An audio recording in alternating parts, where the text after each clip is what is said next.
Hai, Assalamualaikum. Jumpa lagi kita dalam part kedua. Oh, tengah-tengah hari ni rasa mengantuk now. Tapi tak apa. Okey, tak apa. Saya kalau bercakap insya-Allah mengantuk pun hilang. Okey.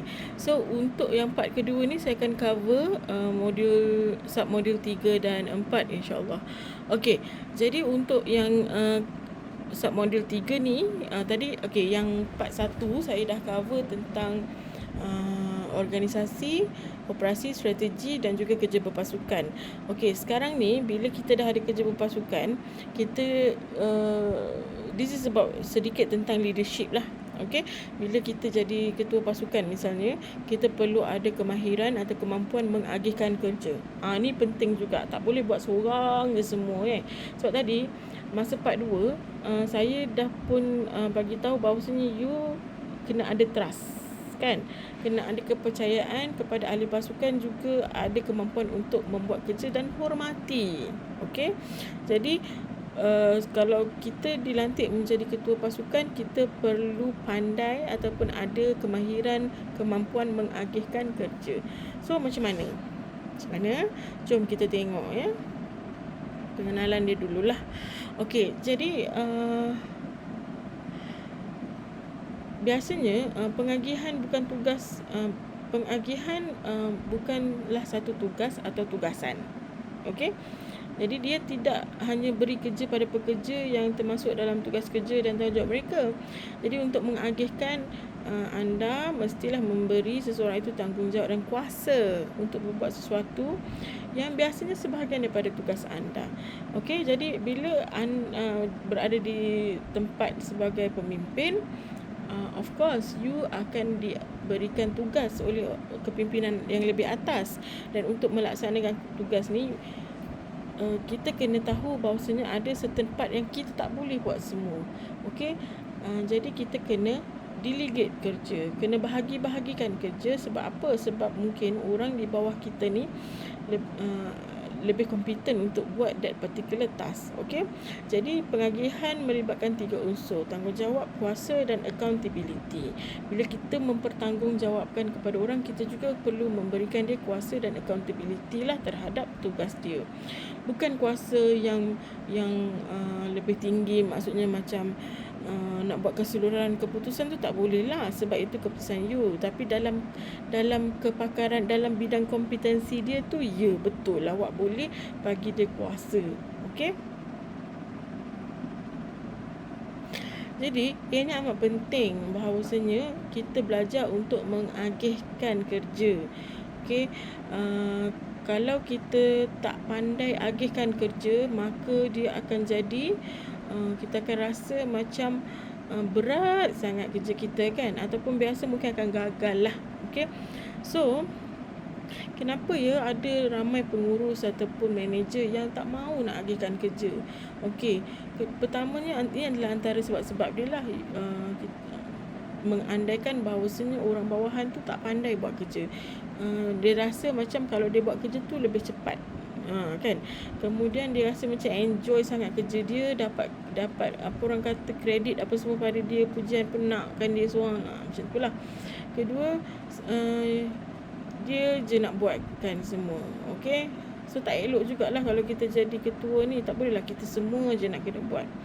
Alright, seterusnya you enggan nak kongsi pengetahuan. Ini biasanya banyak juga saya jumpa ketua bila dapat task, dapat maklumat daripada pihak pengurusan, daripada pihak yang lebih atas daripada dia, dia biasanya simpan maklumat. Okey, kalau dia bagi pun task tu pada pasukan dia, dia tak terangkan secara detail.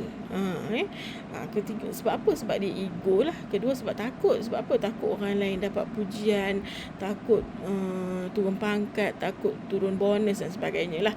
Okey, ataupun dia juga ada beri lebih perlindungan terhadap setengah-setengah kaki tangan, dan mungkin terasa politik dan pengurusan atasan jugalah yang tak luluskan. Itu sebab antara sebab kenapa dia tak boleh agihkan tugasan.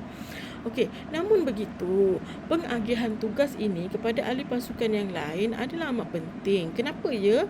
Pertama, kita akan ada lebih banyak masa untuk mengurus. Kedua, kita akan memberikan staff development yang baik lah. You bagi peluang kepada staff-staff you juga untuk membangunkan diri mereka. Okey. Ketiga, satu cara untuk memotivasikan kaki tangan. Bila you bagi task, you bagi kepercayaan, kaki tangan lebih bermotivasi untuk buat kerja. Okey.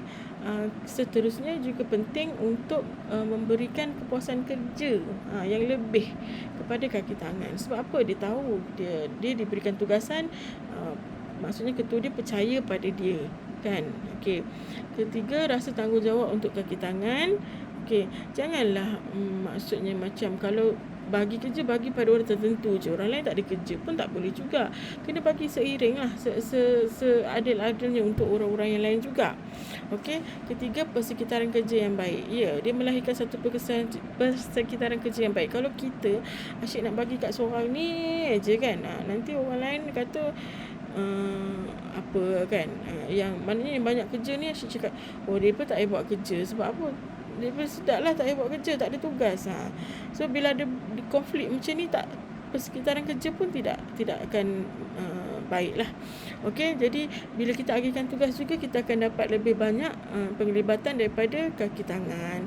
So macam mana ya kita nak mengagihkan kerja ni? Jadi biasanya step yang kita boleh buat adalah, pertama, tentukan tugas. Okey. Kedua, pilihlah kaki tangan yang sesuai untuk tugas-tugas tu. Ketiga, periksa beban kerja sedia ada kaki tangan di bawah you. Kalau dah banyak tu, janganlah dibagikan juga pada dia. Memang betul lah dia boleh buat kerja kan, tapi jangan ditambahkan lagi, bagi pada orang lain pula.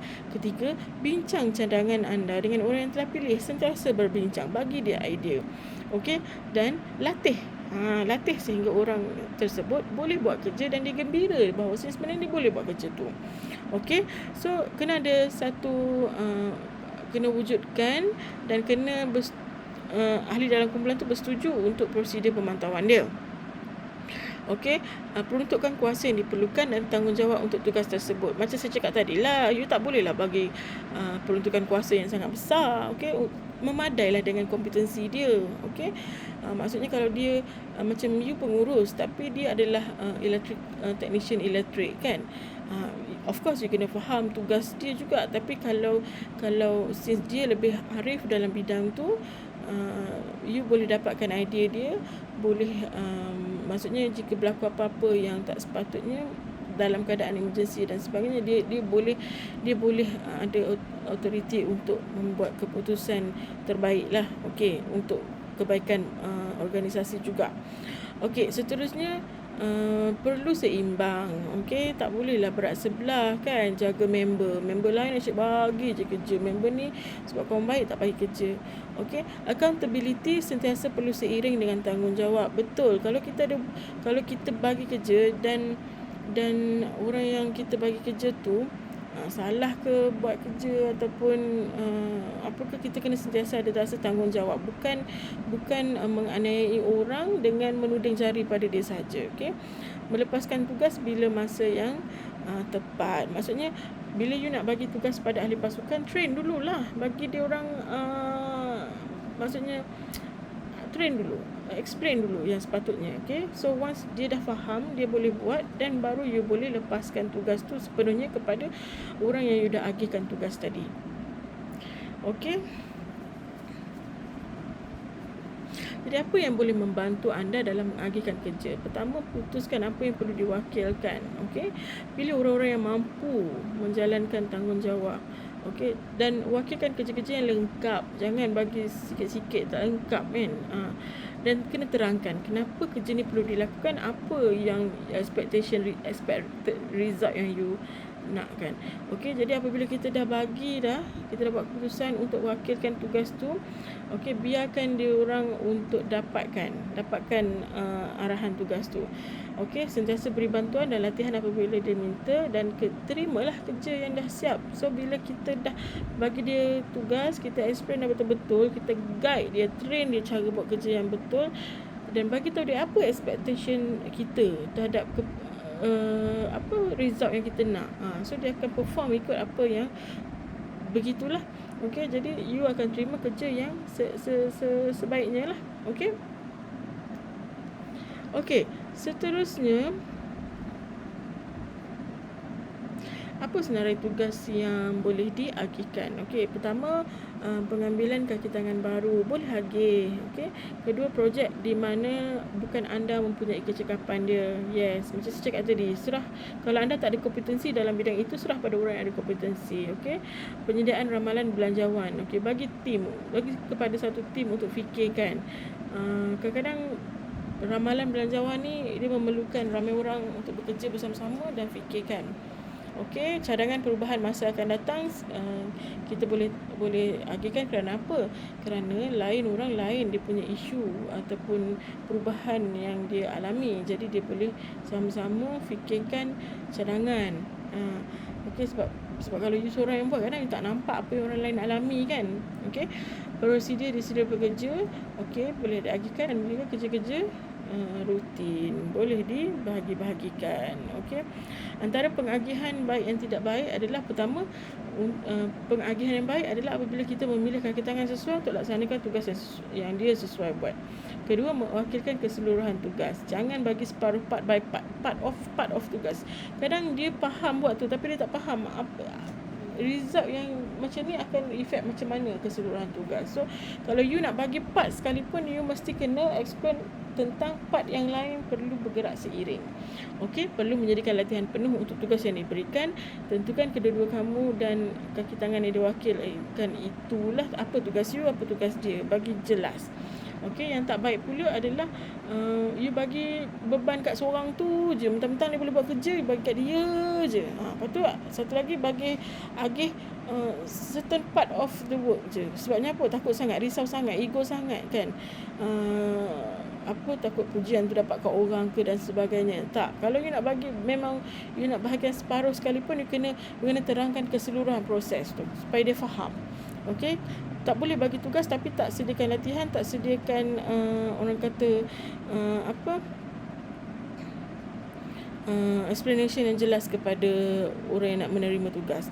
Dan sentiasa menyemak kemajuan. Sikit semak. Bila macam ni, you macam tak trust your staff lah kan.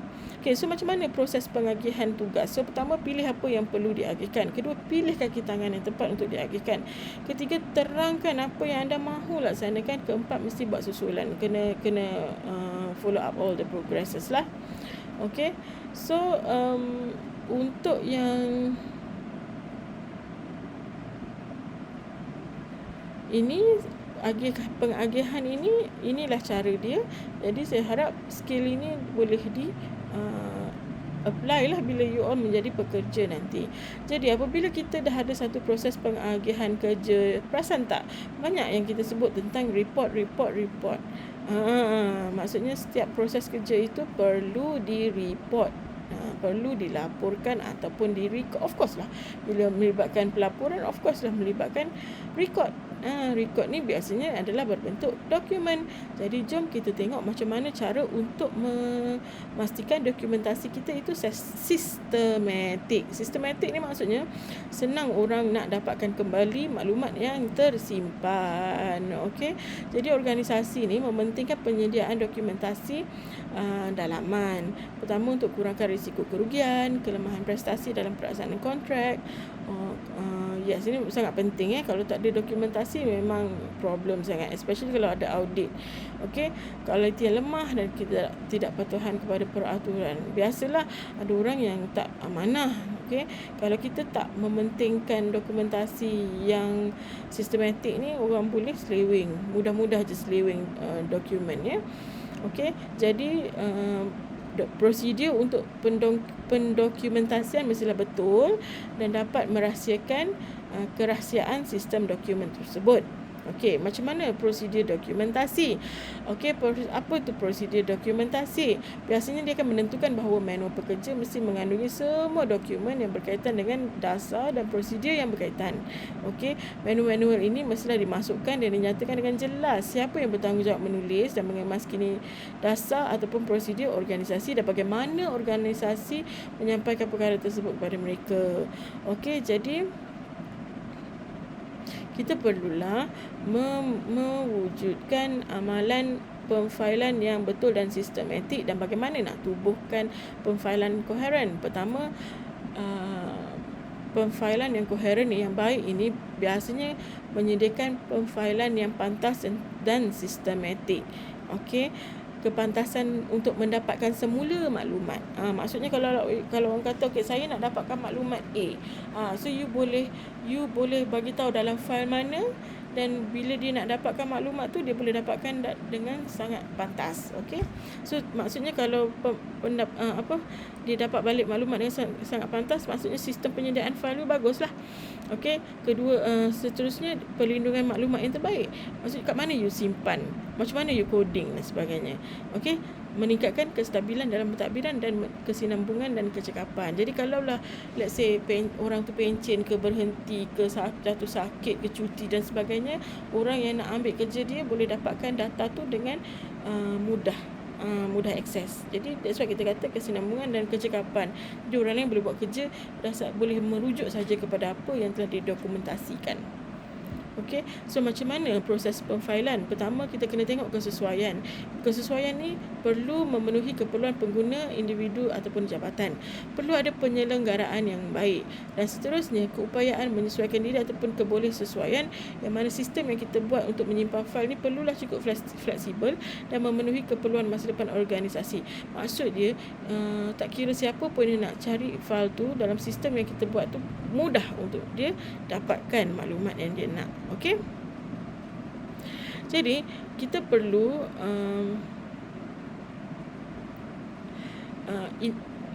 dalam penyimpanan dokumen ni perlulah kita mengindekskan, menyediakan ataupun menyusun rekod dalam indeks yang teratur. Okey, jadi struktur indeks ini bolehlah kita labelkan dengan menggunakan nombor ke, coding yang pencarian binari yang sesuai lah. Okey, mudah orang nak rujuk, mudah orang nak sebut, orang faham. Sebab kalau kita pergi ke library kan, library tak kira lah National Library ke library mana, biasanya setiap buku tu dikod kan. Jadi kita faham, kita boleh dengan adanya coding tu orang faham dan orang boleh dapatkan. Okey, so simpanan pula perlu disimpan. Tengoklah kepada kesesuaian sama ada nak kena simpan secara online ataupun offline. Okey, kena ada rekod rasmi perekodan. Okey, so kena jadi amalan bahawa setiap apa yang direkodkan, didokumentasikan perlu ada dia punya rekod rasmi. Okey, selain daripada itu, kita boleh buat pemfailan secara elektronik. Okey, jadi kita tidaklah kita maksudnya kalau kita tidak berada di situ, contoh zaman sekarang kan maybe kena bekerja kat rumah, tapi kita masih boleh akses fail kita dari rumah. Okey, right. Seterusnya, sistem berdasarkan kertas ni yang lama lah. Jadi setengah audit masih lagi nak sistem berdasarkan kertas ni secara manual. Boleh juga. Ataupun kita gunakan sistem hybrid. Hybrid kan dua-dua sistem, online dan juga record data tadi secara on paper. Okey, so boleh juga. So macam mana kaedah aturan dokumentasi atau pemfailan ni? Pertama, ikut kronologi. Fail disusun mengikut tarikh. Especially bolehlah untuk fail yang besar kecil kan. Kalau dah macam sehari pun banyak gila benda ataupun dokumen yang ni, maka macam tak sesuai juga. Kedua, ikut angka, iaitu disusun ikut nombor yang paling mudah lah. Ketiga, ikut abjad A to Z ataupun angka-angka. Boleh combine antara huruf dan juga nombor, boleh juga, tak ada masalah. Okey, so antara tips-tips pemfailan adalah pastikan fail-fail yang direka tu seringkas mungkin. Don't be complicated, sebab jangan kita je faham, orang lain tak faham. Okey, mendapatkan kaki tangan pengatur cara program untuk membantu membangunkan pelan pemfailan ni. Contohnya kalau kita nak buat online lah. Okey, gunakan pengekodan warna untuk file dan folder khas untuk memudahkan perfailan. Yes, boleh guna kod warna, boleh guna file tertentu kan. Kalau tengok sekarang pun kita tengok setiap file di number dan sebagainya kan. Jangan gunakan skim pemfailan angka abjad untuk permit yang sudah mempunyai nombor. Yes. Okey, kalau dah ada nombor tu janganlah dibagikan angka abjad pula. Okey, boleh. Okey.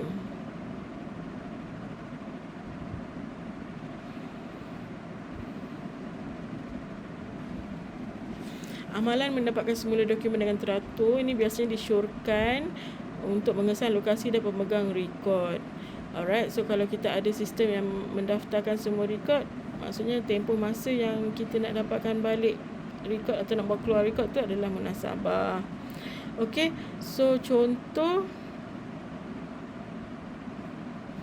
elemen untuk pemerolehan data. Okey, biasanya kita akan kumpul data, kita buat pengukuran masa dan ketepatan masa sebenar jam. Kita kena ada sistem kawalan, komunikasi data dan seterusnya masuk arkib data. Okey. So ini adalah cara untuk menyemak senarai semak lah, boleh tengok. Okay, so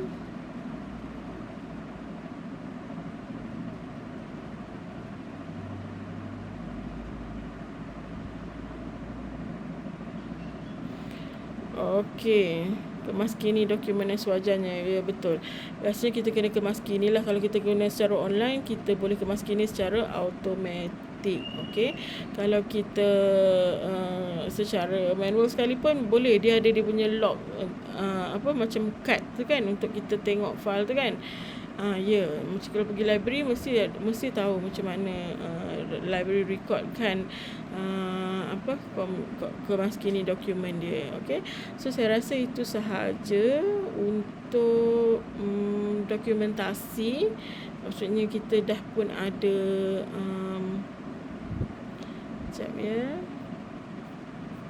untuk dokumentasi lah. Jadi selain daripada kerjasama, selain daripada kita buat pengagihan kerja, kita juga perlu tahu cara untuk menyimpan dokumen-dokumen kerja kita dengan baik. Okey.